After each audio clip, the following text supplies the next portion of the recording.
Қайырлы күн баршаңызға. Сіздермен бірге Айпана. Бүгін сіздермен өзімнің YouTube каналымда 20 минутта дайындалатын өте дәмді лимонды кекстің жасалу жолымен толықтай бөлісетін боламын. Соңына дейін менімен бірге болыңыздар. Дайындалу барысына келетін болсақ, құрғақ ыдысымызды алып, 3 жұмыртқамызды жарып салып алатын боламыз, және де шекерімізді алып 3 бөлікке, 4 бөлікке бөле отыра, миксердің көмегімен жұмыртқамыздың көлемі 2-3 есе ұлғайып ағарғанша миксерлейтін боламыз. Жұмыртқамызды жақсылап миксерлеп алғаннан кейін, ең кішкентай үкіштің көмегімен 1 лимонның цедрасын осы массамызға үкіштен өткізіп салатын боламыз. Яғни осылай міндетті түрде жақсылап теркадан өткізіп алыңыздар лимонның цедрасын, және де осы өткізген 1 лимонды алып арнайы суын аламыз. Яғни біздің массамызға 60 грамм лимон шырыны қажет болады.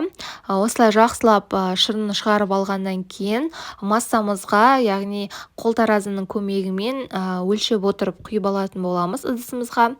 Осылай лимонды құйып алғаннан кейін тағы да бірнеше қайтара миксердің көмегімен араластырамыз. Массамызды бірнеше қайтара миксерлеп алғаннан кейін сұйық майымызды қосамыз, және тағы да бірнеше қайтара араластырып жеріп, сухой ингредиенттерімізді қоса отырып миксерлейтін боламыз. 50 грамм крахмал кез келген, 180 грамм ұн және де қопсытқыш пен ванилин қосып, жақсылап араластырып массамызды дайындап алатын боламыз. Және де айта кетерлік, крахмал сіздерде болмаса, крахмалдың орнын ұнмен алмастырсаңыздар болады. Бірақ крахмалмен жасасаңыздар кекстарыңыз өте жеңіл, тура магазиндегідей міндетті түрде пышный болып, өте дәмді болып шығады. Және де мен өз қалауыммен грек жаңғағын қосып жердім. Ол жағы өздеріңіздің қалауларыңызға байланысты. Жақсылап осылай араластырып алғаннан кейін массамыз дайын болды.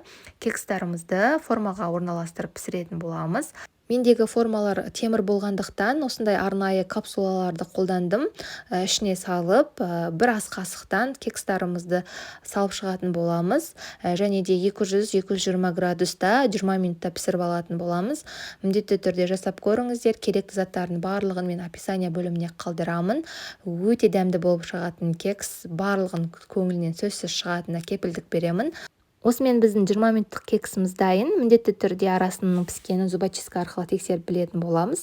Сіздермен бірге болған Айпана. Назарларыңызға рахмет. Менің каналыма тіркеліп, қоңыраушаны баса кетіңіздер. Алда көптеген видео рецепттермен бөлісетін боламын.